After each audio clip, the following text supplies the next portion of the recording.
All right, welcome back, everybody, to the Tradewaiters podcast, the comic book club where we read different Eisner nominations every single week. I'm Daniel. Not true.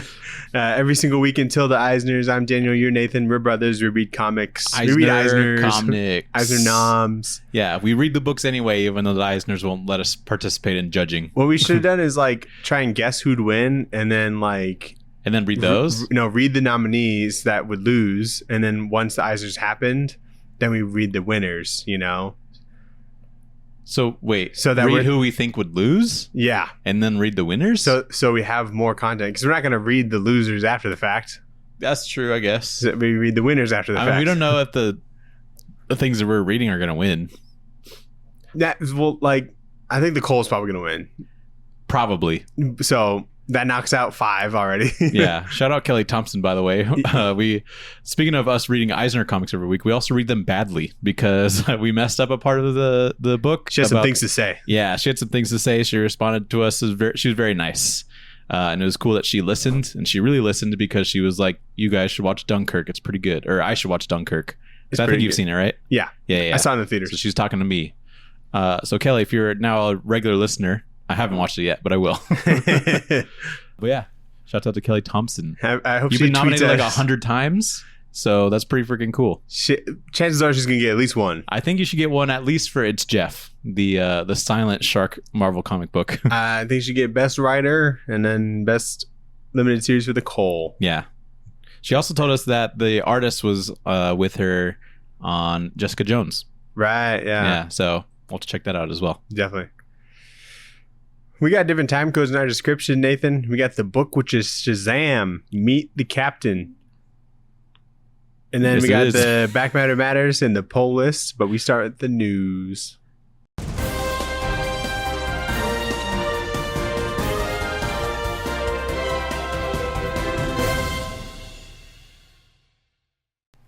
And it's not really comic news, but I'm going to start off with not comic news. Okay.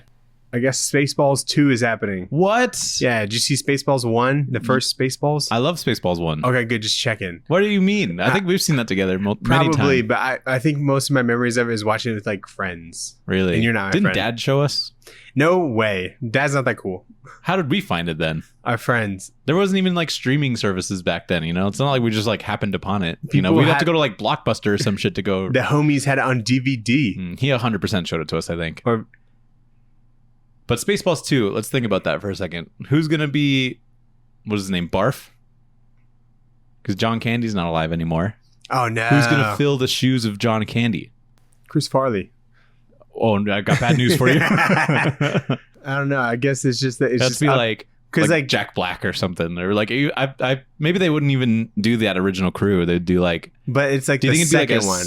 Or maybe it's a sequel, and then they're just making fun of the sequel series. Oh, the sequel Star Wars. Yeah, that'd be good. They recast a Rey or whatever. Yeah, and then they would bring back whoever they'd still Darth have Big Helmet or whatever would come back for some reason at the end. Darth Helmet, dude. Darth Helmet, yeah. Yeah.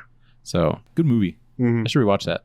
Now that Sarah's watched most of the Star Wars movies, I'm like, I think you're ready. I think you're ready for the finale of this. This is the big one. I love when they comb the desert. And they just have a big comb and they're just making the streak of sand. Yeah. So good. I love Star Wars parodies. A classic. Daniel, comic book news. Okay. For a change. Maybe. Hitmonkey season 2 is happening. Whoa, really? It's actually happening? Yeah, I never thought in a million years they would make a season 2. Is Jason Sudeikis returning? Yeah. That's so fucking cool. Yeah, July 15th is when it comes out. July 15th? Yeah. We gotta read more Hitmonkey, dude. We gotta, yeah. There was a trailer that came out for it, and I was like, no way. How did I miss this? Yeah, I don't know how you missed it, but... No one watched the first season, dude. I know. It was, I remember when the first episode came out, I saw some people tweet about it, and I'm like, interesting that I don't think they even knew there was a comic book thing. Maybe Jason Sudeikis had to finish Ted Lasso first, three seasons of Ted Lasso. He's let me do this other show real quick before I come back. The biggest show of this decade so far, and then I'll come back. Yeah, exactly. So that's pretty cool. Yeah. Also, Moon Knight's coming back again, but with the same creative team. Oh wait, no, sorry. There's a new series dropping. It's 4 issues. It's Phases of the Moon Knight. Ooh, cool. And it's going to have Jed McKay, the current writer on it, and Declan Shalvey are writing it. Wow. Okay. And then Jorge Fornes and Eder Messias are doing the art for it. What a team. So that seems pretty cool. I was wondering what Jorge Fornes has been up to. Yeah. Because I like his shit. So parts of it are going to be in the future, I think. And I think that's what Declan Shalvey is going to do. And it's going to introduce an all-new Fist of Khonshu, which is pretty cool. I think they did that Jed McKay's run that I didn't really like that much, but that's cool. Nathan, speaking of miniseries, yeah, what you got? Skybound is coming out with a Ninjago comic. Cool. Yeah, I can't remember what it's called, but it's coming July 24th. Written and drawn by Tri Vong, and it'll be 5 issues. Are they going to look like the toys? Yeah, they look like Legos. That's awesome. Why doesn't Lego make comics? I don't know. Because they make games and movies and stuff? Yeah, and they make like weird Disney Plus originals. Right. That's what I meant by movies. Yeah. That's cool. It's pretty neat. I like that. So, some DC movie news stuff happened this week. A couple things. Did you see the Superman shots? The set photos. The set photos. Yeah. His costume is looking a little brighter than it did in that original photo that they shared. Yeah. Which is cool. He looks good. We see Mr. Terrific, who looks great. He's got the jacket. Oh, isn't it the dude from like X-Men First Class? That sounds more right. Hold on. Yeah. He's like the dude who couldn't be killed, but then he was killed. It's Eddie Gathegi. Was that like all your news is just like that there's pictures? No, there's another thing. But anyway, other DC news is that the Lanterns show is greenlit for 8 episodes. I thought it already was, but now it is. And Chris Mundy, showrunner of Ozark, is doing it. We knew that. And Damon Lindelof and Tom King are co-writing the series. That's crazy. That's the new stuff. So that's pretty cool. And it's HBO producing it, which I don't know what that means. That's means it'll cool. Be HBO quality. Yeah, I guess so. So Tom King, he's been doing this for like the last year or so, I guess, according to him. So that's pretty fun. Yeah, it's neat. Hopefully it's good. Yeah. I mean, with Damon Lindelof and him, I mean, Tom King hasn't really come out with any TV show stuff that he's written yet, I don't think, but because he was working on New Gods and then that got canceled, and now he's like on some of this stuff. Yeah, I'm sure it'll be at least fine. I think so. I'm not gonna say it's gonna be great because Damon Lindelof's good with TV. He did the Watchmen. The Watchmen. No, the fucking was the Leftovers. The Leftovers. Thank you. Did you watch The Leftovers and the Watchmen? Yeah, the show. Because I think did he write the movie and the show? Did he write the movie with the Watchmen? Yeah. No, that was Alan Moore, Nathan. You think so? I don't know who the writers were on that. Damon Lindelof's done other shit too, but yeah, he's pretty good at what he does. I think he did like Lost. Yes, I think that's what it is. But anyway, that's cool. Other TV news, comic TV news, Nathan. We got a trailer for Penguin.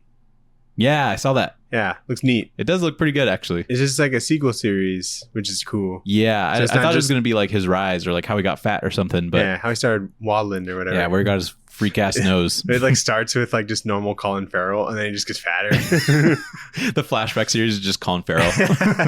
That'd be sweet. But no, it looks like the movie, which I think is the biggest thing. Fucked.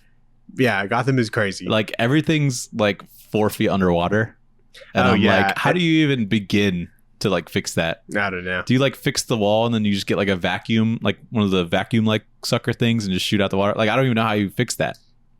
You get a water mitigation team. They have the fans, and then they that's all I know. Dehumidifiers. Maybe just some buckets. A lot of buckets. A lot of buckets thrown team over effort, the wall. Yeah. A dehumidifier.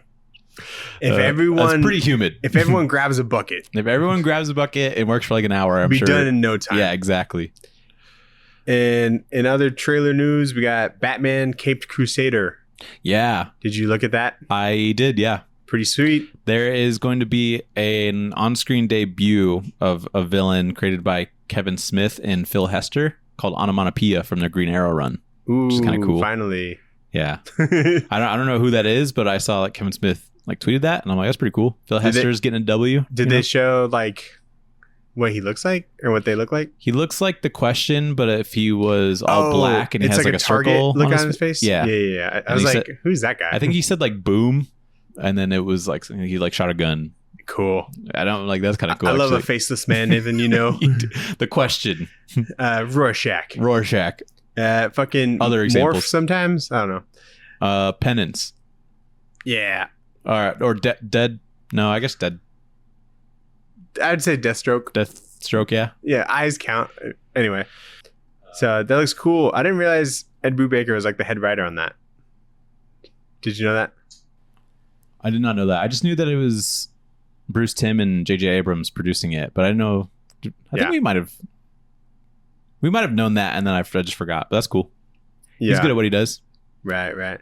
Let's get into comic news, Nathan. We got any other comic news about books, paper? Yes. With pictures? Publisher comics news.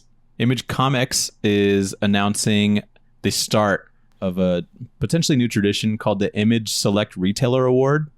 And people can nominate their comic shops in their own state to be elected as an image recognized retailer. Oh, cool. And the award is based on criteria like customer service, thoughtful and exciting hand selling recommendations, easy to browse shelves and stuff like that. And to nominate a shop, you can fill out a form that they've posted. Deadline's July 2nd, so I think that's after this comes out. Okay. So hopefully you did. But the winner will get a commemorative medallion to display with pride, and an Image Select Retailer Award window cling for their store's window, a spotlight Q&A to be featured on Image Comics social media, and the store's choice of a gold foil exclusive variant. Whoa. Which is kind of cool. I think we should both do one individually, and we should probably do Ash, right? Absolutely. Yeah. Best comic shop in the world. I haven't been to all of them, but yeah. Probably. You know, I've been to some cool ones. It's definitely not Greg's. So, in Arizona. Oh, I've never been. Oh, it's a fucking mess. But I drive by it a lot. I'm like, I should go there. No, it's a fucking mess. I actually hate it. You hate a comic shop? I think I hate it. Because I went in there, person was talking to somebody as I was trying to check out. They put all of their new stuff on a fold out table, and it's just flat there. So they're just in piles next to each other. Oh, God. And it's very crowded and weird. And I think they sell drugs. Those displays are expensive, dude. I know. Drew's telling me about them, and just the new selection one, I think they're $800 a pop. Those fixtures? Yeah. Really? That are specific for comics, you know? Oh, I could build that. Yeah, you think so? Probably. I'll figure it out. Make me one. That'd be cool. Yeah. So yeah, I thought that was kind of cool. Images is doing that, and they're very cool. Trying to recognize the comic shops. I bet the plaque thing, it's that big, and then you put it just on the. No one really notices it. I don't know if anyone who's not a comic fan would go into a store because they have that. Yeah, no one's gonna be but Image Comics recognize them, and But that variant would be sweet. That variant would be really cool, an Ash Ave variant of something. I hope they never sell it. They just have it there forever. I think they get a certain amount of copies of it. So ooh, I think it's better. I think the stipulation said it was limited to 250 copies. So depending on how big the shop is. Cool. They probably still have to pay for them, order them. I've been a box holder for 10 years, so I should get it. You haven't? Yeah, I have. You haven't even been reading comics for 10 years.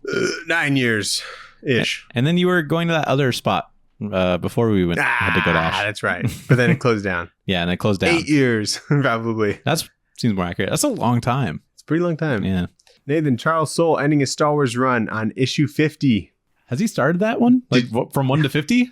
Yeah. Holy shit. You didn't even know he's on Star Wars? I forgot about that. And then also the Darth Vader run by Greg Pak is ending at 50 as well. Whoa. I don't know what they're doing. I don't think they know what they're doing. 50 books. So I think they're going to relaunch it with just a new team, right? I would assume. Eventually. Yeah. But I think they're trying to fan cast for Star Wars. I think they're stepping away from the shit in between 4 and 5, which I guess a lot of has all 50 of those issues between 4 and 5? Potentially. Wow. I don't know. Maybe it jumps around. Who would I do? Who that was the question. Who's a Star Wars guy? I don't know. I never would have picked Charles as a Star Wars guy unless I knew he did Star Wars. So throw Donny Cates on there. I don't care. Yeah, he'd fuck some things up probably. It'd be sick. And then if he's got the time, Daniel Warren Johnson on art. Oh my god. A Daniel Warren Johnson just written and drawn thing would be fucking awesome. No, Donny Cates writing. Donny Cates writing. Give me Trad more on there. People are like, what the fuck is this? Why does Chewbacca look like that? Ew. That's my fan cast. It will never happen, but Yeah. That'd be cool. I was getting crazy. So yeah, that's ending, which is cool. Good run from them. Yeah. Couple more things, Daniel. Lots of things. You know Matt Kint? Yep. On this article, he's known as Berserker writer Matt Kint, which I think he is the writer of that, but he's also done other things like there's a couple things that probably Mine MGMT or Mind Management. He is teaming up with a surprising collaborator for a new murder mystery comic, and it's his mother.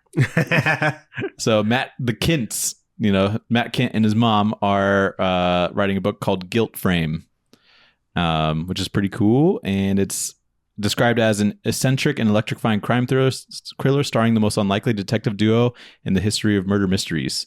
The 3-issue whodunit will be written by the two Kints, with Matt also serving as the series' artist. It's 2 issues? 3. Oh. But Matt Kint is writing and drawing it with his mom. So that's pretty cool. It's interesting. Yeah, no, I've never seen that before. Yeah. Actually, no. J.J. Abrams and his son did the Spider-Man thing, didn't they? Or was it just his son? I think it was just his son, but they threw his name on there. And I was like... They're like, J.J. Abrams to help us. Yeah. Okay, yeah. Nathan, you like the Power Rangers? Yes. Do you like Usagi Yojimbo? Oh, yeah, I do. There's a crossover, Nathan. Whoa. I did see this. It's a one-shot coming in September by Ryan Parrott and Sean Daly. No Stan?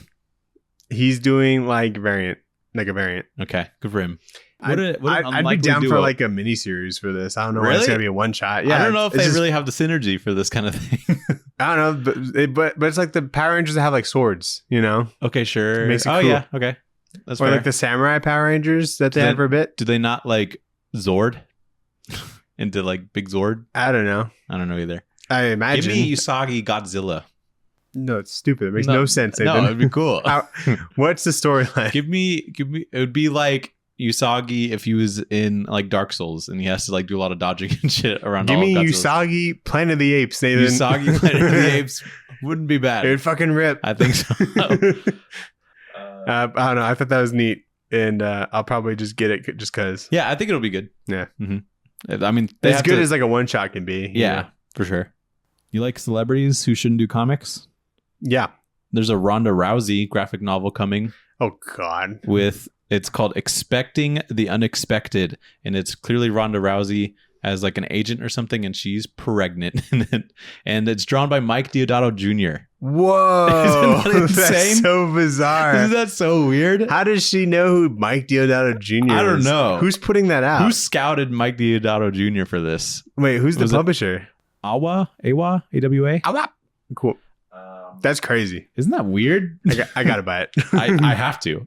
There's like a Kickstarter to support it, so I don't know when it'll like come out, but his name's Mike Deodato. That's it, right? Mike Deodato Jr.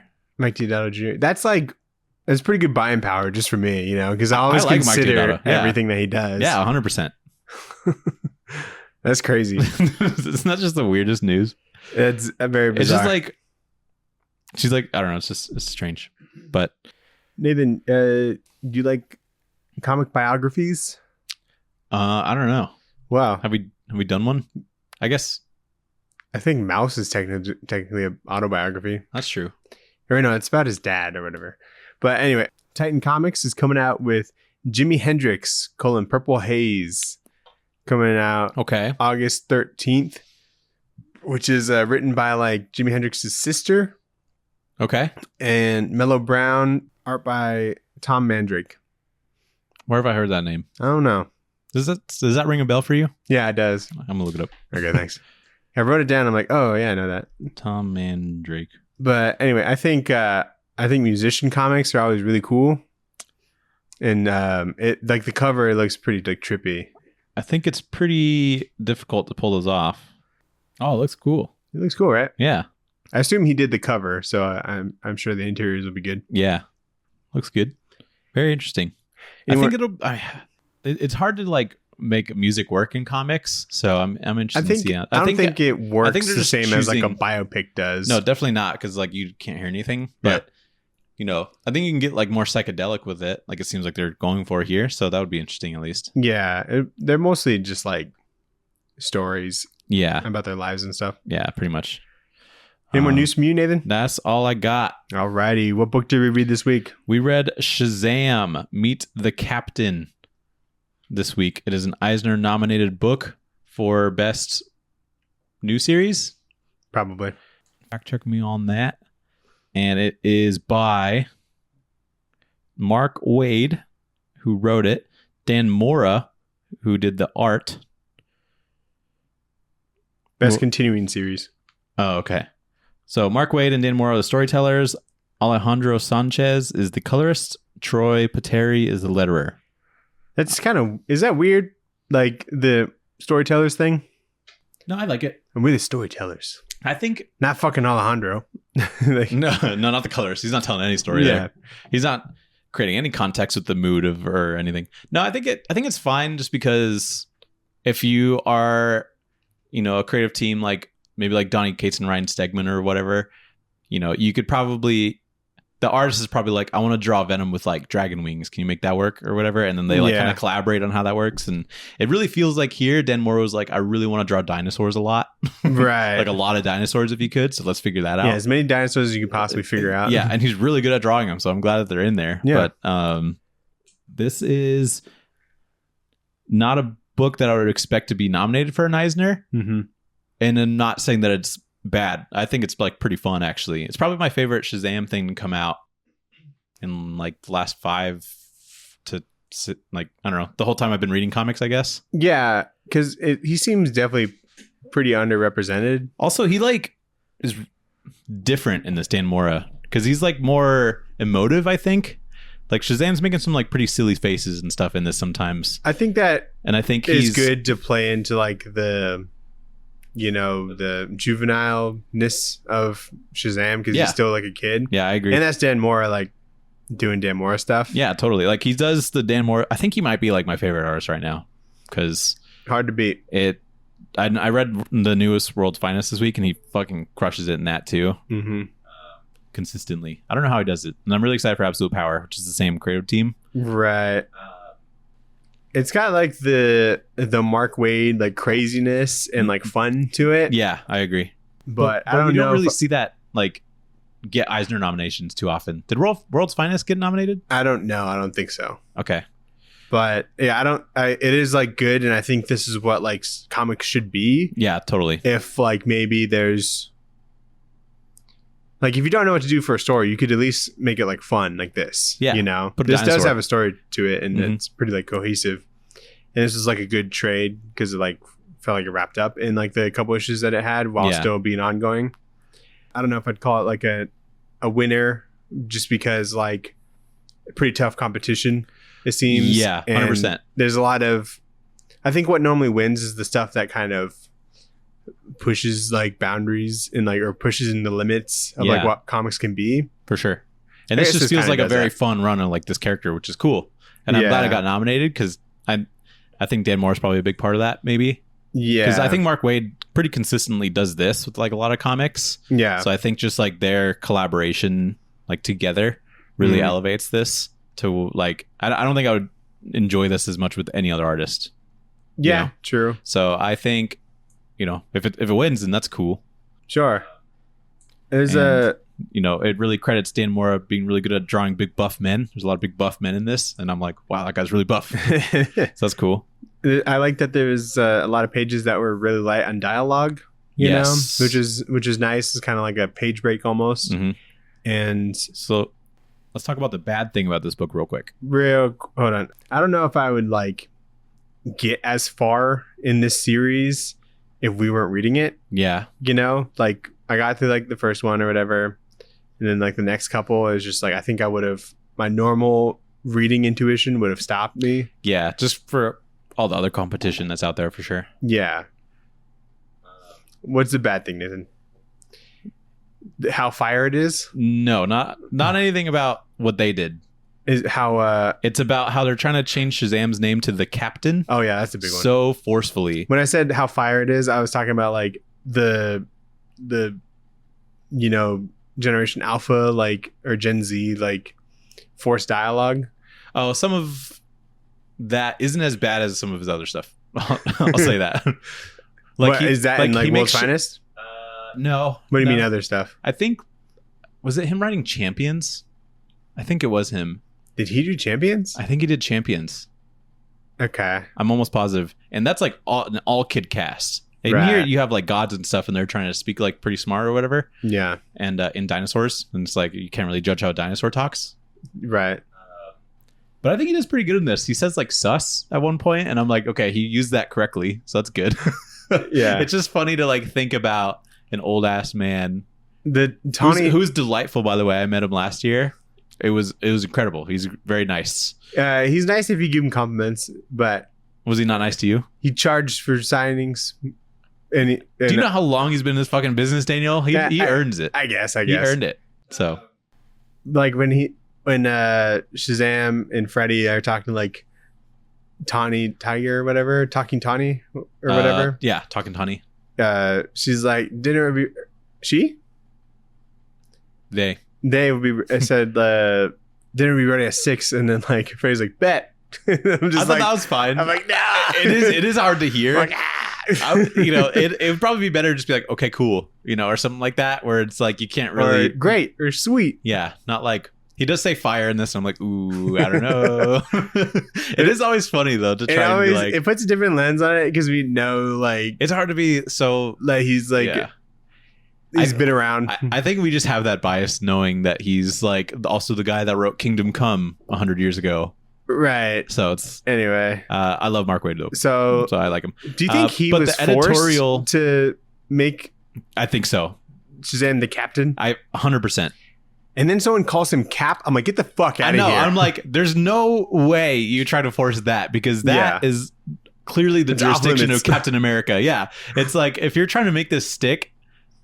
It's like it's just not going to. It's like Am I crazy in saying to Captain Marvel? Really? I think that'd be fucking cool though if they did. I liked Captain Marvel more than Shazam, but like I think Shazam's great. It's like they're trying to go back without going back, and it's weird. Yeah, and so they're just like in this weird middle ground that like absolutely does not work. So it's like keep Shazam. I don't know why you want to change that anyway. It's like calling Batman the Bat instead of Batman. No, that's not even that. It's just weird.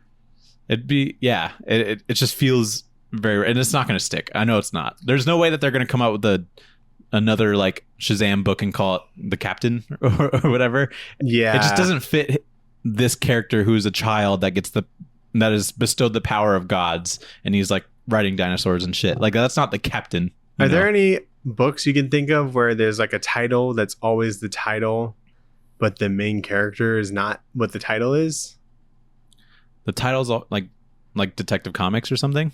Kind of. Or are you saying like the title is something like clearly could be a name, but the character is named something different? Yeah.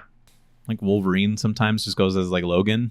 Yeah, no, but he's still like called Wolverine. Yeah, that's true. You know? I guess he's not called like some other superhero name. I feel like there's another example, but I think you might be right. But yeah, not that I can think of. Anyway, so let's get into it. All right.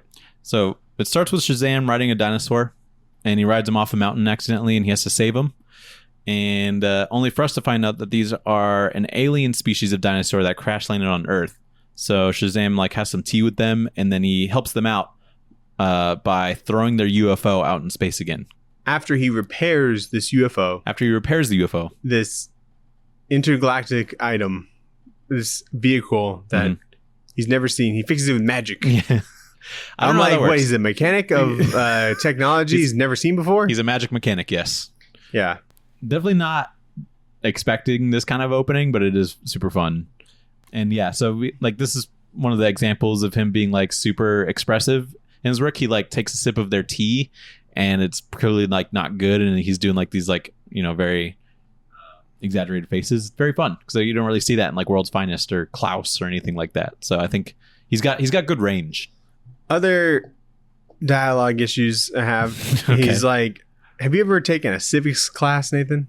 No. In high school, do you take a civics class? No. Do some people do? I don't know. He's like, yesterday I was C+ing my way through a civics test. Oh, okay. And I'm like, what? What civics? Yeah. Maybe that's just like government or something. I think it's like roads and stuff. I don't know. But like, yeah, it's like, it's weird that's just call it like history. Math. English. Science. You know? Yeah. Shit that people take. Maybe he took this when he was in high school. Yeah, it's like when people say like, "Oh, I gotta do homework for my trig class," and it's like, I don't think there's even trigonometry classes in college. It's like calculus or something. Yeah, or like, oh, I have to study up on Latin or whatever. And you're like, why? It's basically the same. Like, people don't do that anymore. Yeah, exactly. Okay, that's fair. I think you might be a little nitpicky. So as you bring stuff up, I'll let you know if it's valid or not. How about that? I'll bring up everything. Okay, cool. I wrote down everything I had an issue with. We should be champions then. The whole podcast would just be like... I remember liking Champions. I think it's good. Yeah, it was like fun. Yeah. They're like not fighting anyone. It's great. Are you sarcastic about that? No. Oh, okay. Oh, yeah, I am. Yeah. You are sarcastic about them not fighting anybody? Yeah, they're just like but like building houses for people. And then like two of them kiss and it's like, ooh. The drama. I'm like, you're a robot. Weird. Yeah, exactly. So we then see Shazam at the Rock of Eternity of Solitude, because he just like has made this place pretty much his Fortress of Solitude. And we find out that he's going by the Captain now, which is really cool and everybody likes it. And he also can't share the Shazam powers with anyone besides Mary Marvel because it was retconned in Lazarus Planet or something. So there's also a mysterious figure in the shadows of this place. He can't do what? He can't like share his powers with the rest of the Shazamily. Right, yeah. Except for Mary Marvel because she had her own series or something going on at this time. Yeah, drop your phone right now. Pop quiz. Solomon. Yep. Hercules. Ares. Wrong. Zeus. Sorry. Let me restart. Solomon. Hercules. Achilles. Wrong. It is Achilles. That's later. In order? Okay, fine. There's Achilles. There's Zeus. Atlas. Yep. Madonna. Mercury. I couldn't think of it. Freddie Mercury. He just grows a mustache. And the speed of Freddie impressive? Mercury. I didn't think I was going to get that. That's pretty good. Okay. If you quiz me right now, I'd be like... Zeus. Yeah, Shazam. Poseidon. Do you know what the... Throwing different ones. You know each one's for? Solomon's wisdom.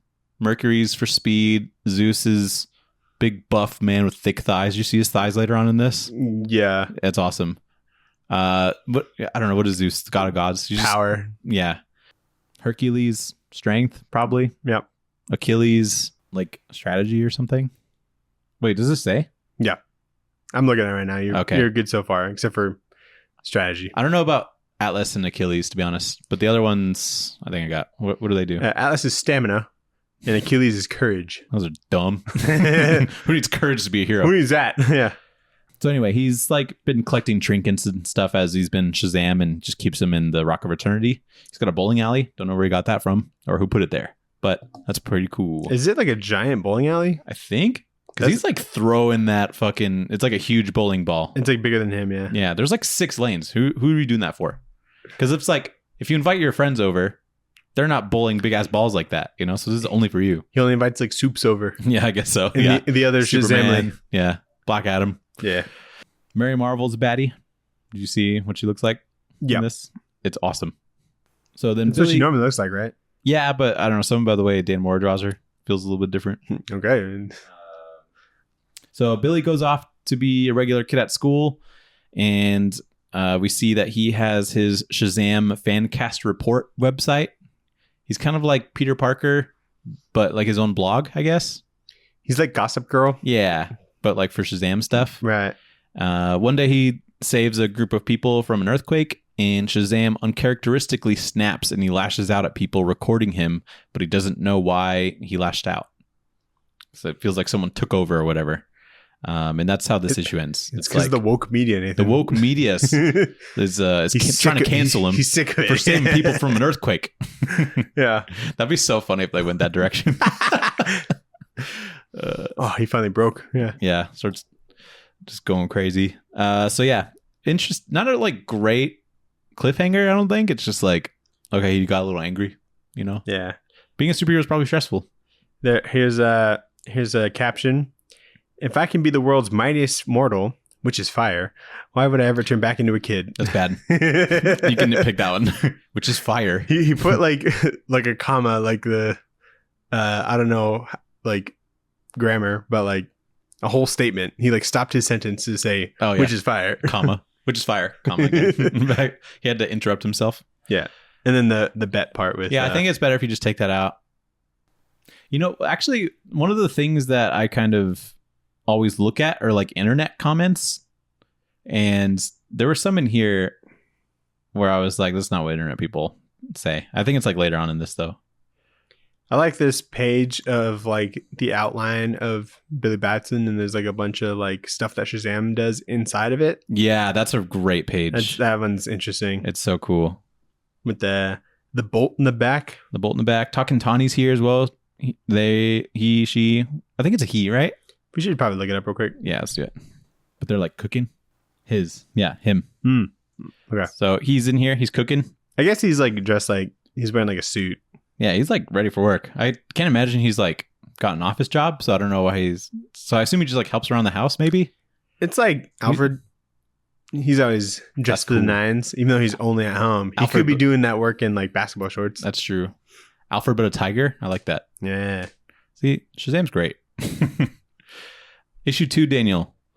I like all the Chris Samney like variants. Oh, they're so good. That they have in between. I have the first one. Isn't he like a super fan? Or no, that's Doc Shane. Yeah, he did the Mary Marvel series, which ties into this kind of a little bit, like the most recent one, continuity wise. Yeah, it's like, oh man, no one else is Shazam except for Shazam and me. Yeah. So, but she got her powers from different gods, like goddesses. I don't know. Sounds right. They say that in this. Oh, okay, cool. So Billy has no idea why he acted that way in front of everybody, especially with all the cameras. And he tries to work it out with his family until there's a dinosaur at his door. But this one is different from the dinosaurs from before. And he's like a lawyer dude or something. He's got like a top hat. And this one needs Billy to fill out a bunch of paperwork because he used magic to repair the UFO rather than science. And that's a big deal. It's not like regulated or something. So he's like, I need you to fill out all these papers. He's got like this huge stack. They're kind of mini T-Rexes. They're all T-Rexes. Yeah, they're not like big T-Rex. Like they're not like Jurassic Park sized. Yeah. They're kind of like they could fit inside his house, which I imagine has 8-foot ceilings. Yeah. Or 10-foot ceilings. Maybe. I mean, I think he's kind of crouching down a little bit. So yeah. I just like his top hat. I think that's very cute. It'd be funny if they made the decision to like do like a scientifically accurate T-Rex where they had like feathers all over them or something. Like furry and shit. Yeah. That'd be kind of cool. People were like, what the fuck is that? Yeah, they're like, why does this dinosaur look weird? And then he could be like, actually, yeah. So Billy gets all stressed out and he goes on a walk and he discovers a psycho pirate robbery happening. And he's like, Iron Psycho Pirate, Nathan. Iron Psycho Pirate. Yeah, he does have this like interesting Iron Man design, doesn't he? Yeah, he was just like those colors, and his mask like looks exactly the same as like Red Hood or something. But you know he's devious because he's got like really long, thin eyes. Yeah. So thinking that Psycho Pirate could be responsible for the outlashing, Shazam fights him in an art museum and then on a train, only to find out the Psycho Pirate's helmet wasn't on when Shazam snaps again to Psycho Pirate, so it can't be him. Psycho Pirate was trying to steal the Mona Lisa, which was in Philadelphia, because it was on tour. I didn't know paintings went on tour. Makes sense. Yeah, I guess. I feel like the logistics of that would be insane. It'd be a little scary. Yeah. And Shazam like absolutely like obliterates this museum in the process. He goes on a full out fight inside this museum with tons of priceless artwork, and then he fucks up the infrastructure of the subway system, right? By stopping the subway that Psycho Pirate's on. But pretty cool. I feel like Psycho Pirate has been like popping up a bunch since like Tom King had him in his like run in Batman. Yeah. Do you agree, or am I just like, I had no idea who Psycho Pirate was until that book. Yeah, I still don't really know what he does. I think he just like he was in something else. He was like on a team or something, or he was like, was he in 52 or Infinite Crisis? Yeah, Infinite Crisis. That's okay. what he was in. Maybe that's why he's just thinking this, because I think I've only seen him in... he's everywhere. Oh my god, where is he? It's just the shit that we've read. It came out before Tom King. Yeah, run too. So, but yeah, tons of damages were in this Shazam fight, and so Billy doesn't really know what's going on, so he swears off being Shazam, and then Freddy discovers that the gods of Shazam are in a meeting at the Rock of Eternity, and he gets caught. And then Mary Marvel gets roped into a Night Terrors tie-in in the epilogue. I liked that it was like an epilogue, not like during the issue. Yeah, I think that helps. It's just kind of funny that there's 2 epilogues in this like second issue of a comic. But issue 3, real quick, what's up? Shazam, he was wishing he had X-ray vision or something so he could find Psycho Pirate faster. And he's like, why couldn't I have the X-ray vision of I don't know, there must be some god with dope eyes. So he dope eyes. Yeah. No, I wouldn't say that. Yeah. I don't know what I would say to make it like childish slang, but I'm not as bothered by that one. Yeah. But I'll say I accept your criticism. Yeah. But why aren't there gods with dope eyes? That's a good question. So you mentioned Freddy, right? Yeah. I didn't know that like the gods of Shazam were like actually in the DC universe. Like they always said that he got his powers from them, but I didn't know that. I didn't know we that they were saw like them actually ever. there. Yeah, kind of like Thor gods or whatever. Like they're just kind of like there. Yeah. And here, we don't really know why they're there yet, but yeah, they do exist. And I'm curious what they do with their time outside of this. Right. Like what are, I guess, are they still doing things on Earth, or are they just like if they're in the gods, infinite cosmos? If they're like gods and they worry about being worshipped by people on Earth, then just like wouldn't they be close by? Yeah, why would you need Shazam to be like the embodiment of all of them? Yeah. So I don't really know the lore. Anyway, issue 3. Issue 3, Freddy is taken hostage by Solomon, Hercules, Atlas, Zeus, Achilles, and Mercury, the pieces of gods that make up Shazam. And they explain that they have been too lenient on Billy and they want him to be a more accurate representation of the gods. So they're taking turns taking control of Shazam so that he can be respected more or whatever. And then they make Freddy a spy by seeing through his eyes and erasing his memory of the whole thing. So they're going to just like look at things happening through Freddy's eyes, I guess. At this point, I was like, I swear to God, if we like don't see Shazam for the rest of this book, I was gonna be like furious. That would be so funny because he's like, he swears off Shazam. And he's yeah, like, no he's like, I'll never say Shazam again or whatever. And he's just like, I was like going to school. Like the most promising part of like what this book would be. Yeah, no, I figured that wouldn't be the case.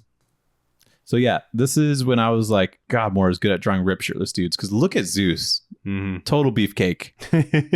And then I like that like Billy has to pivot his like fan page to a Metamorpho fan page, because like that's apparently just like the second best one that he could do. Right. I think that's funny. I guess Metamorpho is based in Philadelphia or something. Yeah, and there's like a tab. I like zoomed into like everything because I like to study this shit. And there's a tab or like a bookmark that says Dan Mora, an alien. Just like at the top. And I think it's fun that he put that in. So Billy has to acclimate with not being Shazam anymore, and he's like struggling at school to learn because he doesn't have Solomon's wisdom, and he's like having trouble defending himself against bullies, although I don't know how he did that before. Maybe he just doesn't have courage or whatever. But since the gods want to control Shazam, they force Billy's hand when a runaway bus is about to crash. So Shazam comes in to stop it, but on the bus was actually diplomatic gorillas from Gorilla City that were going to see the United Nations, which is not something I expected. No. I don't think the gods did either, to be fair. I think they just wanted a bus to like hit, but this is a really great panel. Oh, it's so good. Yeah. Like so many like good visual moments that Dan Mora like figures out how to do. Or like this one where he's like dreaming about being Shazam and he's like fighting Solomon Grundy. Yeah. And I'm like, I wonder if he just wanted to draw Grundy for some reason. But yeah, it's cool. But so many good page compositions, I feel like, from him. I did not expect this book to go to Gorilla City. I did not either. Like, so yeah, shit gets really weird because Shazam flies them to Simeon Island in Gorilla City, I guess, where he talks to a gorilla named Ted, who says that they're about to be attacked by the Moon Emperor and they need help like stealing his technology that they plan on using against Gorilla City to prevent the attack. So Shazam goes to the moon and is taken hostage by Emperor Garguax. And that's how that issue ends. He says, I'm not sure about this. Something about Gorilla Ted seems kind of sus. I thought that was fine. I think that's good. Yeah, I think that works. Ted was being a little sus. Ted was being sus. Exactly. I don't know how else you would put it. This like alien on the moon definitely thought it was like Brainiac. Yeah. So I feel like the design of this character could have been a little bit different. Brainiac. Yeah. I like that. It's good. Yeah. He almost looks like Invincible-esque. Like he'd be an Invincible. Yeah, he's super broad, isn't he? Yeah. I agree. The moon looks like awesome. Oh yeah. When he draws like kind of the landscape or when he's like first getting there and stuff. I think it looks really cool. And he gets attacked by like a robot moon snake thing, which is cool. I'm like, what the fuck? I like this. Crazy. Yeah.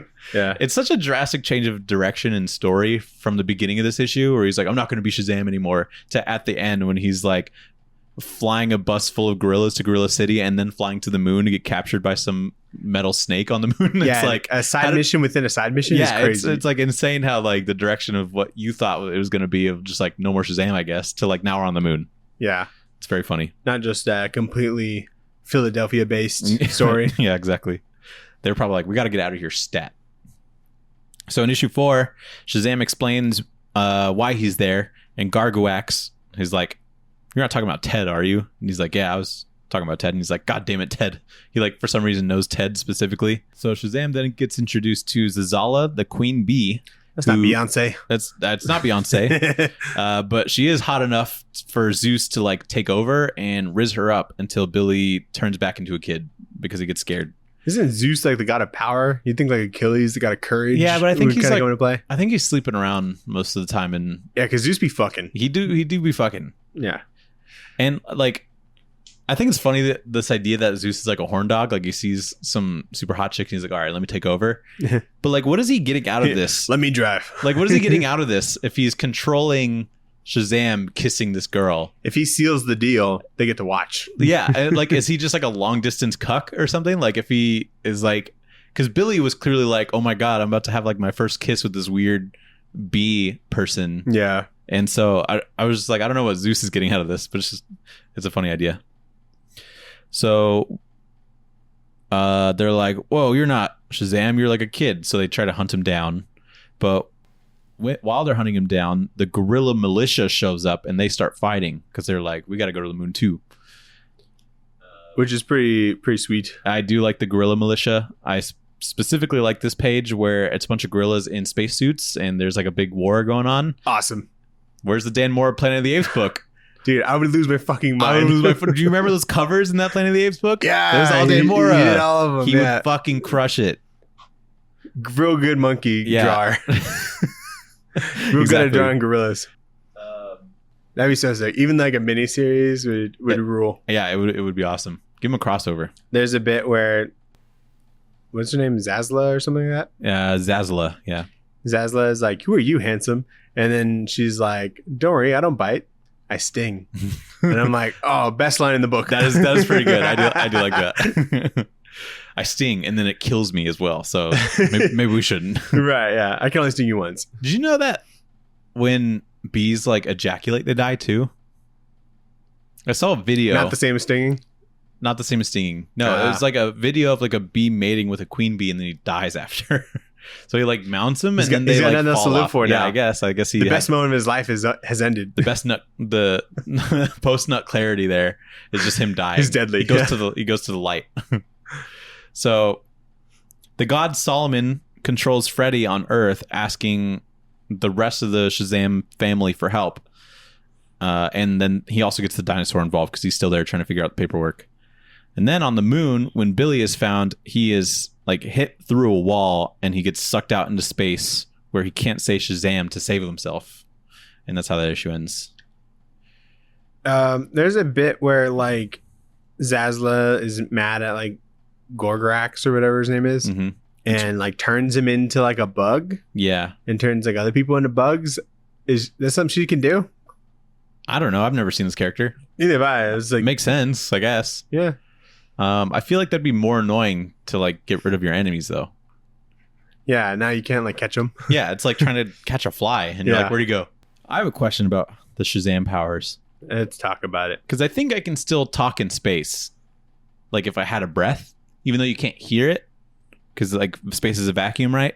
So yeah, does actual sound need to come out in order for the Shazam powers to work? Or if you have the attention and like say Shazam, does that work? I think it's got to be sound.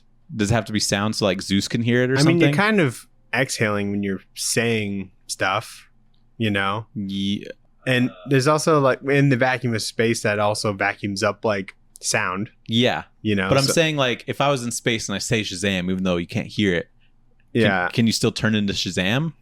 Is it like... I don't think you'd be able to get a word out if you were just in space. But if I'm trying to like say it, you know, is that enough to activate the power? Or I guess you'd have Apparently to hear not. it then. Because he tries. Yeah. So if I'm in like one of those chambers, those like sound chambers, you know, those where it's like negative decibels inside somehow. Oh, You seen those? And I say Shazam. Is it not getting out? Am I not turning into Shazam then? So like the most like compressed room in the world or whatever that has like all the soundproofing. Yeah. And people like go crazy sitting in there. Yeah, you can still hear yourself. Okay, so like you still make a noise. That's the difference. It just doesn't bounce off anything. Okay. It's not like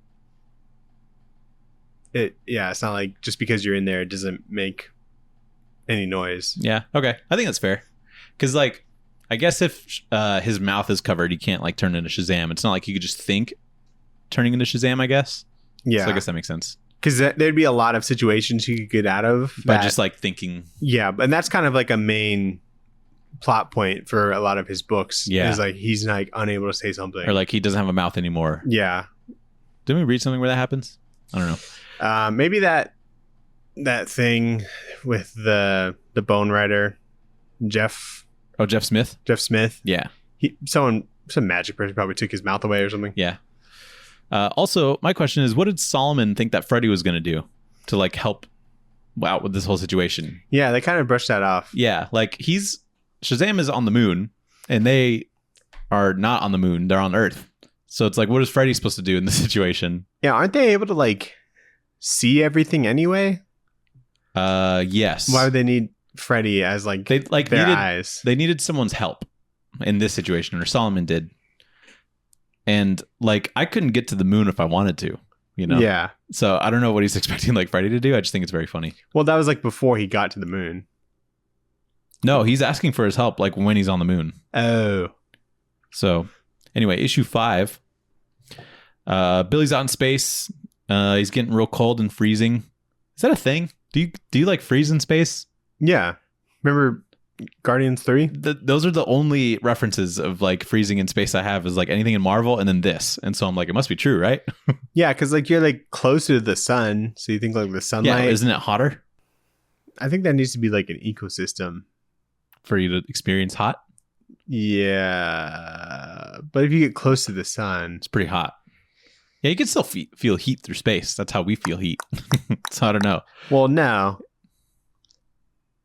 It's just like maybe like something about the spheres, the atmosphere. something about the atmosphere mm-hmm. that like makes heat happen. I don't know. Maybe. I don't know. I just saw this and I was like, would that actually happen? But I think normally space is pretty cold though. Probably. Yeah. But Billy's in space. He gets saved by Mary Marvel. But noticing that Billy is unconscious and dying, she says Shazam and then gets out of the way of the lightning that Zeus sends down, so it hits Billy, turning him to the Captain Daniel. He's turned into the Captain again. Yeah. Mary was watching the battle happen between Zazla and the gorillas. Mm-hmm. And she's like, Cap, you're missing this. I'm like, get out of here. Yeah, I'm like, no, stop that. Yeah, I agree with you. That's bad. Yeah. I saw that and I was like, don't like that. So they pretty much clean everything up and they get the warp drive thing that they were there for in the first place, which was in Garguax's gut. Yeah, he like ate it, and then when he took it out, he was like skinny then. Yeah, which I think that's a funny bit. Yeah. But there's like some PG body horror going on here when he like throws it up. Yeah, pretty gross. It's really gross. And now I just want a Dan Mora horror book as well. Because imagine that shit. Yeah. So Mary puts together that the gods are controlling Billy. And then the gorillas steal the warp drive while like the Marvels are taking down Queen Bee. But the gorillas accidentally set it off and it hits the moon and it makes the moon go into like a super fast spin. And so Shazam and Mary just stop it I guess. Yeah, Shazam just like grabs the moon. He just like pushes the moon the other way, I guess. He like grabs it to like slow it down. Yeah, which is pretty cool. You think that would cause like tsunamis or something? I was thinking like, what is Japan just underwater now? Probably. There's probably crazy tides that this created. Nope, because they go back to Earth and everything's fine. Yep, everything's cool. So Billy confronts the gods that gave him the Shazam powers and he threatens to quit altogether. But then Freddy comes in and he's like, you know what? I'll be Shazam if you're not going to be Shazam, Billy. And Freddy's a little bit of a snake for that. Yeah. So then issue 6, turns out he's not being a snake. He's trying to start a fight to distract the gods while Freddy puts forward a plan to stop the gods, which is just his family and the dinosaur using a bunch of trinkets from the Rock of Eternity that Billy has collected over the years to just fight them. Which is a little far-fetched, but I do kind of like the idea of like mortals just fighting these gods and like kind of having the upper hand for a little. Yeah. Just by catching them by surprise. Yeah. Well, even if it wasn't like by surprise necessarily, they're like, what are you guys going to do? Like they're still like off guard, I think. Yeah. So yeah, there's just like a bunch of trinkets and stuff, like a couple staffs that do things or like, you know. Darla has like a bullet helmet on and she's like then Bullet Girl. Yeah. And she can like zoom through at them or whatever. Yeah. I'm surprised that there was stuff in there for the dinosaur. I mean, it like fits his face. He's got like a mask on. Oh, yeah. They're like big sunglasses or something. Yeah. So they actually hold up pretty well against the gods until Zeus like calls it off. But they like managed to turn Zeus into like a duck, which is pretty fun. Yeah. Another duck in comics. We love it. Or like there's a scene which I think is pretty funny where they like knock down Achilles and then he's like, hey Achilles, how's that heel doing? And he like does something to his heel. And I was like, that's silly. Zeus calls it off and he grants Billy sole use of the Shazam powers. But Billy left in the chaos and he went to Solomon asking him to make Shazam wiser.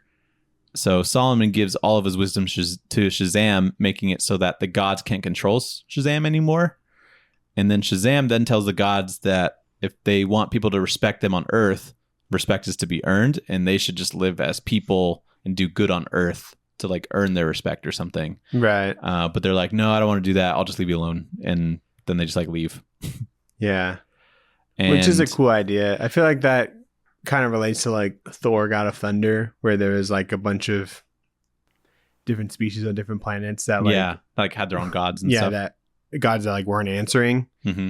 And so that was, and I think they like lose their power too or whatever if they're not like worshipped enough. And so I like that idea. Yeah, I think that's a cool idea that can be used more. Yeah. And I thought what they were going to do here was to return to the version of Shazam where when he turns into Shazam, it's like a different guy. Because I think that's how like the Jeff Smith one kind of worked. Like there's different iterations of Shazam where when he turns into Shazam, it's like it's not like Billy as a kid, but now a big guy with powers. And I thought that's what they were going to do because he was asking Solomon to like give him all the wisdom or whatever. Mm-hmm. And there was even a mention of like how they're referring to like Billy and then the Shazam guy as like different people instead of just like I or we or whatever. Isn't there? But then they like don't do that. But I think this would have been a good way to do it, to be like, give me more of your like wisdom or whatever. And then it'll be like I'm a different person. And I feel like it would have been a good way to like retcon, but still keep it in canon. Yeah. Isn't there like a hero that has the same kind of thing where like when you become like the bigger dude, like that guy's in control? Like Hulk? Yeah, kind of. But I'm thinking of something else. If that what I'm thinking of exists. Like someone like zaps into a thing and then that becomes like the new person. Not that I could think of. I only know of like Shazam, really, in that respect. Right. Anyway, the gods leave, and then later the dinosaur that's been trying to get Billy to fill out all the paperwork warns them again of the auditor dinosaurs coming to Earth. And then it cuts to the auditor dinosaurs coming to Earth in their UFO. But they run into the one character that manages to force himself into every Shazam thing. And he was very prevalent in DC at this time, but that little caterpillar thing. The little caterpillar thing. Yep. Dr. Smart or whatever. Mr. Mind. Dr. Smart. No, they accidentally land in Kahndaq and they run into Black Adam. They're in like conduct airspace or something. Yeah, and he's like, "What are you dinosaurs doing?" Yeah, and this is, I think, around the area when they were pushing for Black Adam super hard.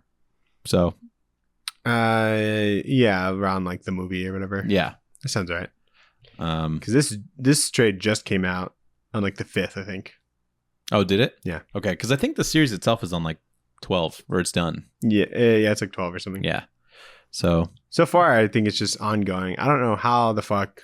I don't either. Are they switching back? I feel like World's Finest is coming out pretty consistently. It is. It came out like a week ago. Maybe there's like hiatuses or something, but like, Dan Moore is a machine, and I don't want them to burn him out. It's like, I'm like worried.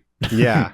Like how has he been able to do this? You know, it's just weird because like, yeah, this was coming out while World's Finest was coming out, and to my knowledge, there's only been like 2 or like not more than like 4 issues where there was like a fill-in artist. You know, there was like a big gap in between like the Shazam issues. Yeah, I think between 1 and 2 there was like 3 months maybe.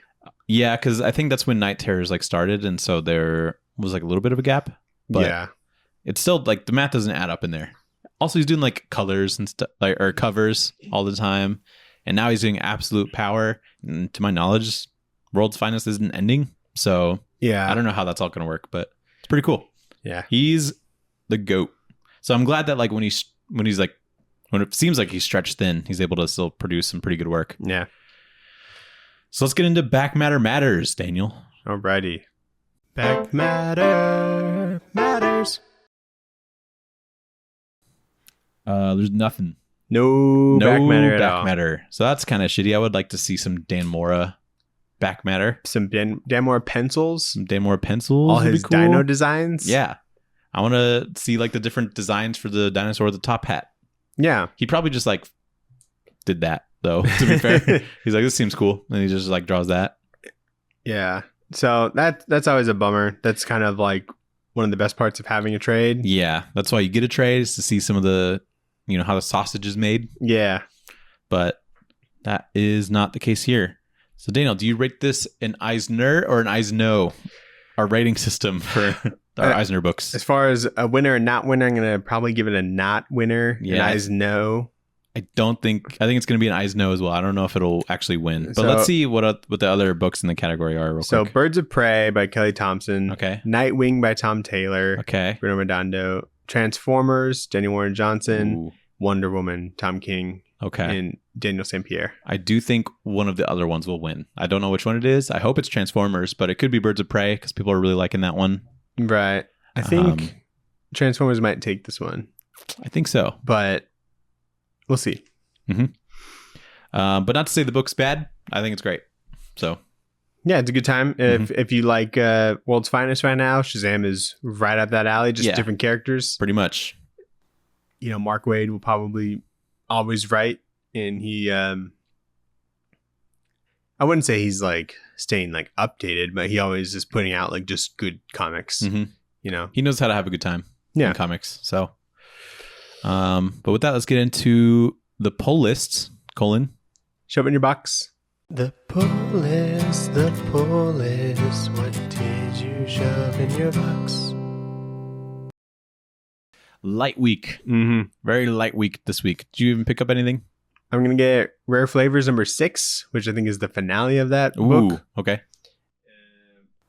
Godzilla, Here There Be Dragons 2, number 1. Yeah, the sequel. Yeah, the sequel series. Mm-hmm.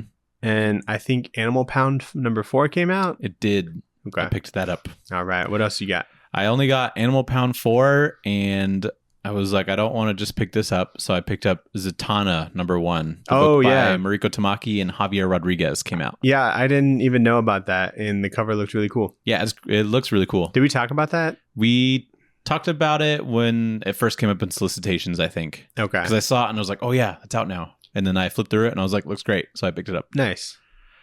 So yeah, those were the only 2 things. I almost picked up the Batman Court of Owls saga, but like the small version of it that's like $10. Yeah. Because it looks really good. Yeah, no, the condensed smaller version is definitely really cool. Like the print quality is like pretty solid on it. Like the colors are still pretty vibrant, and so is it like the newsprint pages or it's like one up from like what a traditional manga like paper quality would be. I would say, because I was like feeling it and stuff like a weirdo, and I was like, this is like really good. And it was 11 issues for $10.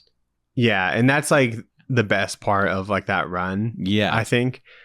And I don't think I've read it all the way through. I personally wouldn't want like a smaller version of like any art, and definitely like I don't want to read like kind of smaller text, you know? Yeah, but I think it's more like it is like very accessible and good for like new 100%. readers. It's just like I wouldn't grab it because normally I've read the stuff that they put out for those. Yeah, when I think about people like reading comics or whatever in public, I think of like someone reading it like on a train or something. Yeah.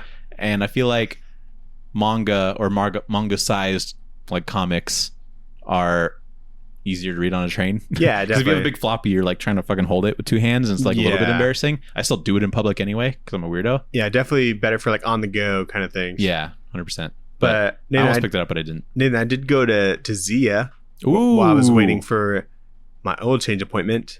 Nice. And I haven't been in a long time because like normally when you go too often, it's kind of the same shit. Yeah. But we got some good stuff, dude. Got some bangers? Oh, I'm excited. We got Clementine, book 2. Whoa. Tilly Walden. I don't even have that. Yeah, dude. Oh, let me read it first. No. Shit. I got a hardcover of The Vision. Whoa, that's fucking awesome. Yeah, let me see that. The full run, which is something I've always wanted. I've had it on like a list, but never. An Eisner Award winner, it says. Yeah. Oh, this is so cool. They have the director's cut hardcover, but I don't really want that. I just wanted like the normal shit. Yeah, give me the regular cut. Yeah, which is pretty sweet. Wow, they got some good back matter here too. Yeah. Oh my god, the full fucking scripts? The full thing. All of it. That's crazy. How cool. I got a wow, that's so cool. Like a Mad magazine, but with all the Star Wars stuff that they did. It's like a collection of all Star Wars? Yeah. That's awesome. And is this the color? Yeah, in the colored version. Sometimes, or some shit's black and white. Yeah. But yeah, that's cool. That's $1. Wow. Yeah. What a find. Wait, how much was the Vision? I think it was like $17 or something. That's pretty good. Yeah. I didn't get this at Zia, but my brother-in-law got this for me because he went to that comic shop in Seattle, like the oldest comic shop in America. Oh, okay. That's in like Pike Place or whatever. Yeah. He got this like superhero color classics. Did you tell him to look for Mad, or did he? Yeah, he's like, are there any comics you want? And I'm like, I didn't want him to get me anything because that makes me uncomfortable. Mm-hmm. But I was like, see if they have any Mad magazines. Okay. And he got me that, which was neat. And then I got the Chew Omnivore edition, Volume 1. Because I always stare at these at I the have shop. 2 and 4. And I just kind of wait for them to pop up in the wild. Okay, and you hunt for them? Yeah, so I got this one for like a deal. So you have 1, 2, and 4 of the Omnivore editions? Yeah, there's 6 total. That's pretty cool. I think this is like 10 issues. I have them all in just individual trades. Yeah. Except for the last one. I like a hardcover because they don't have like a omnibus of it. They have like a big one. I think there's like 2 big ones. Not that I know about though. Oh, okay. And then last thing, big finale. I have the complete collection of The Killer. That is so big. Isn't that huge? The movie was only 2 hours. How did they make it into that big of a comic book? That was just one trade. This is probably like the movie right here. Let me see it. So yeah, there is a couple trades of The Killer. Jesus. This was $30. Damn, you spent like $100. I spent like $90. But wait, this looks really good. Yeah, no, The Killer's awesome. We'll have to do an episode one day. This whole thing? No, just like the first trade. Yeah, this looks really cool. What a find. Damn, I'm gonna have to go fucking Tempesia. No, it's mine. I already picked it dry. I know. I was controlling myself. There's some things I put back, you know? I'm like, this is adding up. Last time I went to Zia, I almost bought Cowboy Ninja Viking, but then I realized it was like the second trade, and then I put it back. Oh, you can't do that. But anyway, Nathan, cool. Did you read? Oh yeah, I read a couple things. I read Precious Metal #1. Ooh, the one I recommended a book that you recommended to me. Isn't it fucking trippy? I was reading this and I was like, I fucking love comics. Dude, I know, right? I'm like, this is so fucking sick. The artwork is amazing. The story is very cool. And it's just so weird. It's so weird. And so I'm like, this would only exist in comics. I know. I was reading it. It's like if fucking Wolverine was like a Love, Death, and Robots episode or something. Yeah. And like remember that big like spindly monster that was like super silent, and he was like I don't know, when he was like recovered. Yeah. Like the whole thing's fucking weird. All of the like backgrounds and shit even are like so incredible, interesting and trippy. Yeah, I'm definitely gonna keep an eye on Ian Burcham stuff. We definitely gotta do Little Bird. We definitely gotta do Little Bird. I'm glad you say that. But yeah, I saw this and I was like even just like the design of this character, like what the fuck is going on with his arm where it's like a million like tendrils coming out. He's just like a bounty hunter, which I think is like kind of the go-to for sci-fi stuff. But I'm like, I don't give a shit. This is awesome. I don't care. Yeah, I'm like, give me more. Maybe this is all I want. Even if it all doesn't make sense like that. Yeah. Or like the person that they're like trying to hunt down, like this trippy like effects that person did was really cool too. Yeah, no, it's the shit. Yeah, very cool. So I'm glad you read that and liked it. Then I read Beneath the Trees Where Nobody Sees, number 4 and 5. Ooh. Just got to get 6 to finish up that bad boy. Mm-hmm. Did you finish that? Yeah. Okay. And then I finished book 1 of Vinland Saga. Oh, okay. Which is like the first 3 trades of that. Mm-hmm. The hardcovers are like 3 in 1. And pretty good. Some parts of that book like slow you down. The momentum isn't like all the way through. What's it about? It's about Vikings, Nathan. Nice. Okay. And I think I love Vikings. Okay. Like I liked like the Northmen. I'm like, Vikings are cool. And then I read this. I'm like, wait, I love Vikings. This is sweet. I want to be Viking. I need more Viking stuff. Yeah, they just like fight shit and drink beer. Yeah, that's what this book is. And it's always cool seeing like Japanese like creators doing stuff that's just like outside of Japanese culture, which I think is cool, like Berserk's like that, and Vinland Saga and whatnot. I guess One Piece with like pirate shit. Yeah, true. So it's always just fun because they pull that shit off too. They just add like the manga action to that sort of thing. They just know how to make a good story. Yeah. What'd you read, Nathan? I read Ultimate X-Men number 4 and Man's Best number 4. Ooh, all caught up. Best issues for both of those series so far. Number 4. Yeah. X-Men, I still don't really know what's going on, but there's like more action stuff going on, and you could tell it's like, there's stuff coming together. Mm-hmm. But like the main villain still like kind of freaky. I think he like shoots like razors at people. And I'm like, that's a bit weird. Gives everyone a shave. Yeah, pretty much. He's very nice. And then Man's Best is some of Jesse Lonergan's like best shit.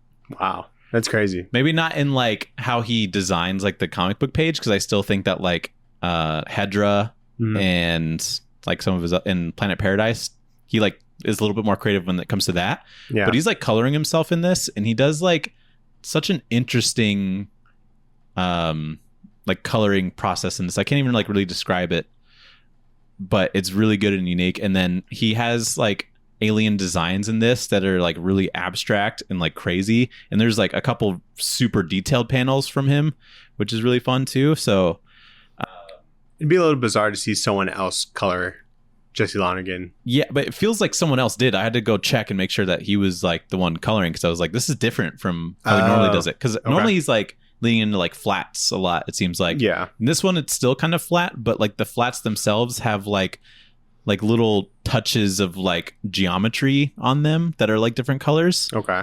To like help with rendering. I don't really know how to explain it, but it's really cool. He like uses these like geometric pastel shapes or something to color them. And like there's like 2 really tragic moments in it. It's like really good, and it's ending next issue, so pretty excited for that. 5 is the last one? Yeah. Okay. Then I read World's Finest 28, and it's still fun. We're still in this like imp story arc where it's like Batmite and Mixes Pitalik, and then like all the other imp versions of the superheroes or whatever. But there's this fun sequence where they're on like the 6th dimension where like all of time happens at once, and there's references to other Batman and Superman like iconic moments in comics, and you see Dan Mora draw like a Batman Year One scene where it's like, where he's like, ladies and gentlemen, you've eaten too well, or whatever. Remember that? It's pretty famous. But Okay. it's the one where he like barges into on all the rich people. And then it's like all silhouetted except for his eyes. We see like a Dan Moore version of that. And I thought that was cool. Neat. And then they accidentally, trying to get back to the third dimension, go past the third dimension and just go to the one dimension. It's just a dot. It's just like them talking. I don't know. It's very silly. It's cool that that book's like celebrating comics. It really is, dude. You know? Yeah, it's like all the weird shit of comics is just in that, and then Batman and Superman are just like trying to navigate it. Yeah, it seems like it goes to like all corners of like the DC universe, yeah, which is neat. And like this is definitely a trade where it's stretching what Dan Moore can really do too, because there's like weird fucked up aliens and then like imp versions of all the people. So he's like kind of tapping into like his Scotty Young almost, which is cool. Okay. And then Dana and I read a new book called Falling in Love on the Path to Hell. Number 1. Okay. It's by Jerry Duggan, Gary Brown, and Chris O'Halloran. Uh-huh. And it's about, I think it's going to be like a love story, but it's about... Probably. Oh, yeah. I guess that makes sense. But it's like about this dude and this girl from the 1800s that died at the same time, and they like met in hell at the same time. Mm-hmm. But the dude is like a Western cowboy assassin, and the girl is like a samurai that was rebelling against like an imperial Japanese government, and she like killed a bunch of dudes, and he killed a bunch of dudes before they died individually. Yeah. And they landed in the same spot in this place called Nowhere, which is like not hell quite yet, and they have to like try and navigate it. It's really trippy, but it was a really strong first issue because the action's really fucking cool. Uh-huh. There's like good Western stuff in there. I was like pretty impressed by it actually. When did that come out? 2 weeks ago, but Okay. my comic dude, like, or the dude at the shop told me about it, and they had like sold out, but he said that he read it and it was like his favorite book of the year. Wow. Like first issue of the year, I guess. So I was like, okay, I'll give it a shot, and I was not disappointed. Nice. So it was pretty Got cool. a pretty good plug over there. Yeah. Is it the same guy who gave you the coal? No, different guy. Just good people. Yeah, good people, good recommendations in there. Yeah. Good employees of Strange Adventures. Yeah.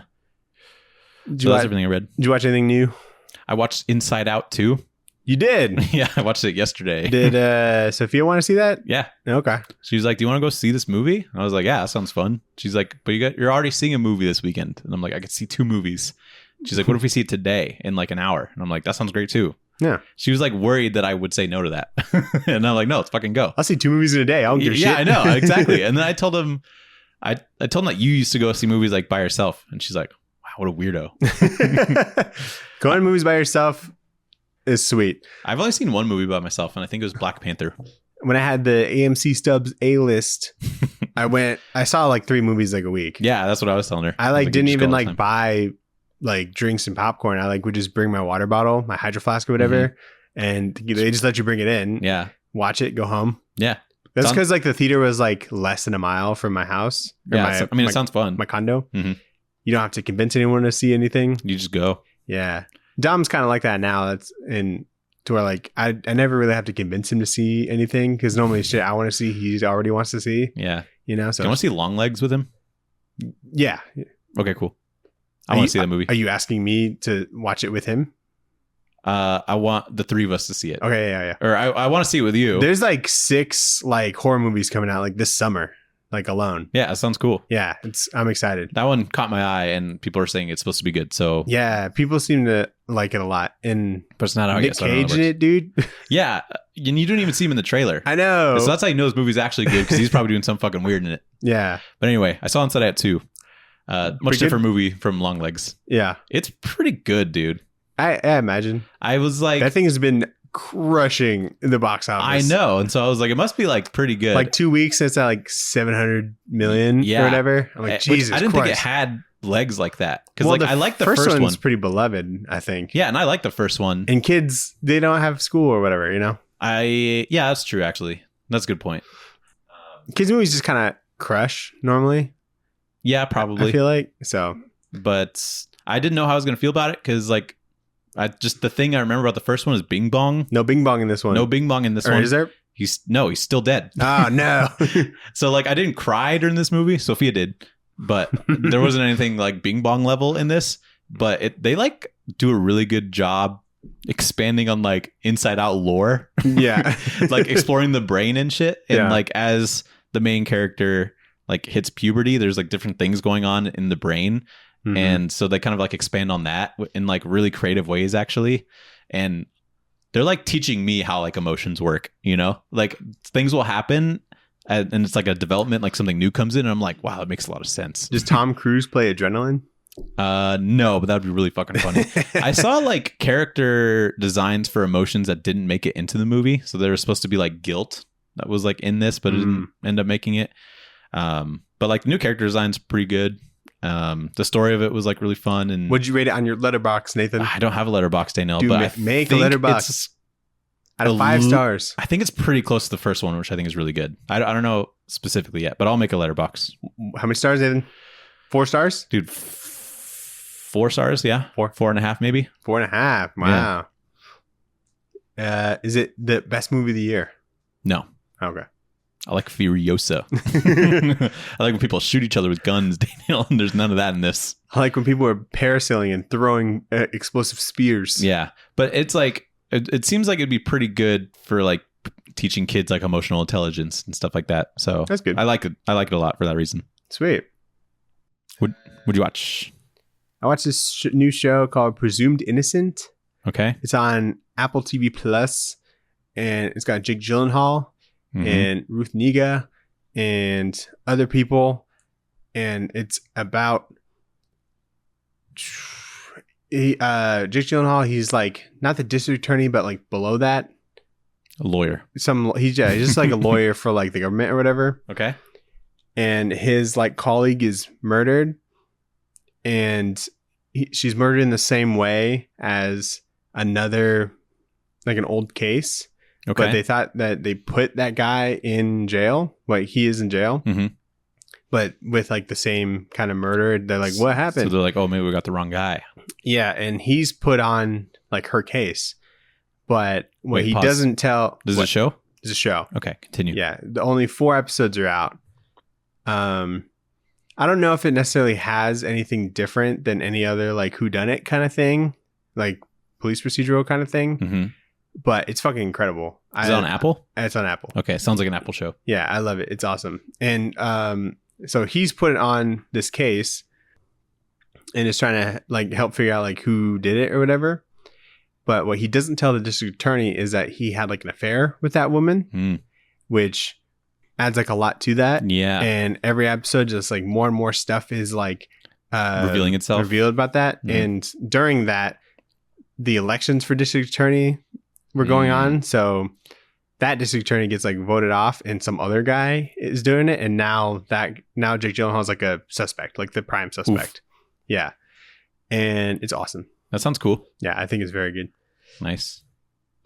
Then I watched watching The Boys. Have you watched any of that? I watched the first 2 episodes. Same. Okay, cool. It's good so far. Dude, Will Ferrell. Dude, I know. I was like, holy shit. I was like, wait a fucking minute. And they're like making fun of like the blind, or like they're doing like a blind side like type of thing with it. And I think it's really funny, that scene, because like the whole time I'm like, I can't believe Will Ferrell's in here. Yeah.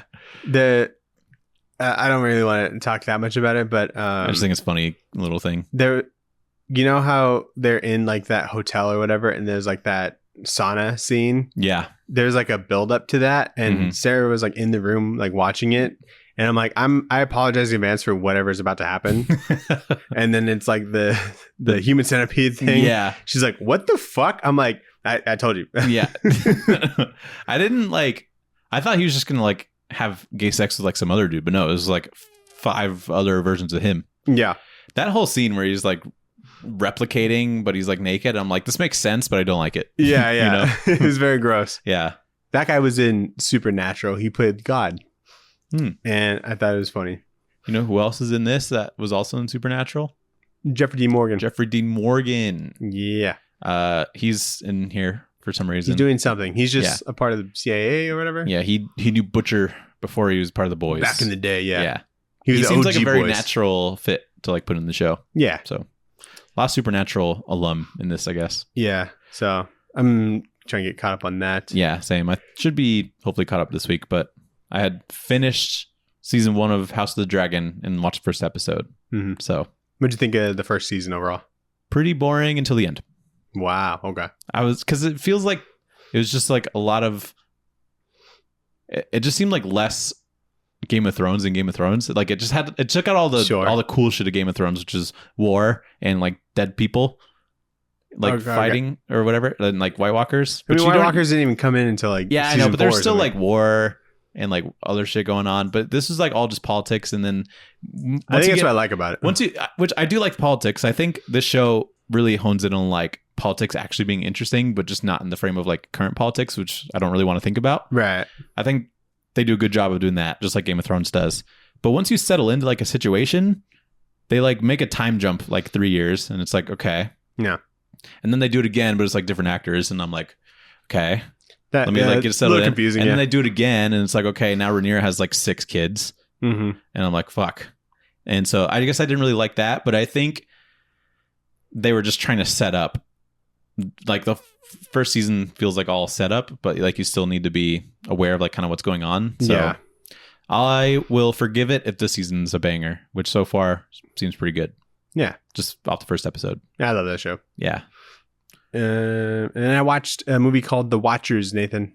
The Watchers. Yes. It's a horror movie that you're kind of a horror thriller kind of thing, directed by Ishana Shyamalan. Okay. Which is M. Night Shyamalan's daughter. Oh, the one where they go to a concert? No, that is Trap, which is an M. Night Shyamalan movie that comes out in August. Isn't that his daughter? That's not him, right? No, that's him. Oh, really? Okay. No, My bad. The Watchers, it's got like Dakota Fanning in it. And she's in Ireland or something. She's American in Ireland. And she gets lost in the woods. And she finds this like square house that has like one wall that's just like a big piece of glass or whatever. And she finds like other people who are also lost in like the forest. And these people, they have to like go in the box and then just kind of like chill there. And then the glass, like, I don't know, it has some sort of like tint kind of thing to where they can't see out. It's like a one-way mirror kind of thing. Yeah. Or two-way mirror? One-way mirror. One-way mirror. And there's all these like creatures that come out at night and they just like watch them. So they're in the box. They're in the box. And they're safe in the box. Safe in the box. And they see weird creatures come out. They don't see weird creatures. They hear weird creatures. And then the creatures see them. Oh, okay. I see. Yeah. It had like an incredible trailer, but it hasn't been very well received. Mm-hmm. I thought it was pretty good. Okay. Yeah, it kind of doesn't like stick the landing at the end. Is it like one of those one setting movies? There's like multiple settings, but this is like the main setting. Okay. So kind of like fast forward into like towards the end, we see like the Watchers, and it's just these like really tall, skinny people that have like long black hair, and they look just like the witches from Witches, Nathan. Whoa. Yeah, I'm like, whoa. That's fucking stealing. Are they like scratching or whatever they do in that book? Don't they like scratch trees or something? Or like grit their teeth? I can't remember. Anyway. But there was like a couple of jumps in this, but overall it wasn't like, I was expecting to be scarier than it was. But there's definitely like some fun ideas in this, and it definitely had like a lot of like potential. Yeah. But yeah, just like I guess it didn't really like end really well. And there's like a lot of like kind of questions like what, and there's like rules that these people have to like follow. Like they can't like, there's these like little like big giant anthill looking things where the Watchers live in. They go in, they can't go near those. That's like a rule. They have to be inside like before like nightfall or whatever. And interesting. They can't get out of the forest. Like the forest is like alive or something. Like it like no matter how far they run, like they can't like get out somehow. Interesting. Kind of like Maze Runner or something, or like Maze changes. Yeah, kind of like that. Or like yeah. Okay, I see what you mean though. But yeah, pretty good. That sounds cool. Yeah. I think like if someone's interested, they should give it a shot. But it seems like the audience Rotten Tomatoes is like 52%. Oh, wow. So it's like half the people like liked it and half the people did not like it. Interesting. So, those are always the most interesting movies, I feel like. Yeah. So Pretty good. I played this game called Chained Together. Okay. Are you aware of the term Fodian? Like a Fodian game? Mm-mm. It's kind of like a game where that's like a platformer, but the mechanics of it are like really difficult. What's a platformer? A platformer is typically 2D, but not always. But it's like you have to jump from like platform to platform or like do a thing to get from one spot to the next. And if you fuck up, then you're like falling all the way down or whatever. Okay. Kind of like a side scroller kind of thing? It can be a side scroller sometimes. Sometimes it's 3D. But this one, it's a Fodian game. I think the term's from a guy that made like the first one, where it's like you're a guy and you're in a pot. You have a sledgehammer. Have you seen that? I can't remember what it's called. But anyway, the game itself is kind of like Only Up, which is a game that came out randomly, and it seems like it was made by AI, but it's just a kid like jumping on random obstacles that are floating in the air for some reason. You try and get to the top, but it's really difficult. Okay. This one's basically the same thing, except it's multiplayer and you're chained together with your friends. So you jump at like the same time. Yeah, you have to like jump at the same time, or like since you're on a chain, sometimes you like if one person falls, it'll like drag like another person, and if you're not like pulling at the right time, it'll like pull you all off of the same thing. Okay. And there's like sometimes lasers that you have to like jump over in time, like moving lasers and stuff like that. It's really stressful, but really, really funny.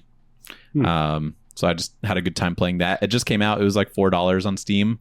And a bunch of big streamers playing it or whatever. I think that's how I saw it. Are there just like different levels that have like different like difficulties and stuff like that? Yeah, like you start in hell and you're basically like trying to climb out of hell. That's kind of like the vibe. And so you start and you're like climbing on a bunch of like bones that are floating in the air for some reason, and like skulls, and there's like a bunch of like spike traps that are trying to hit you. And then as you climb up, you get to like earth type levels. Like the one that we got stuck on was like a subway station themed one, and then I think as you get higher, is it like Doodle Jump? In a way, yeah. You're just like continually going up, but there is an ending. Okay, so it's not heaven. Heaven, presumably. I don't know. I haven't seen it yet. It's really fucking hard because, there's like the floor is lava like difficulty where like you can't just like stop moving and like collect yourself and figure out what you need to do because lava's continually rising. Okay, and so we're like, fuck that. And so we just did there's another difficulty where if you fall all the way down, there's no checkpoints. And so we decided to do the checkpoints one, which makes it a little bit easier, but it's still very difficult. Yeah. Because it's just like, you get eager and you get bored of like counting down, like, okay, 3, 2, 1, jump, 3, 2, 1, jump. And you just kind of like go off vibes for a little bit, but then sometimes you get knocked off and it's really frustrating. But it was a really funny game. So I recommend it if you have friends and you're into that kind of thing. Well, I don't. So yep. Wait, how many people can you be chained to? We had 4, and I think that's the limit.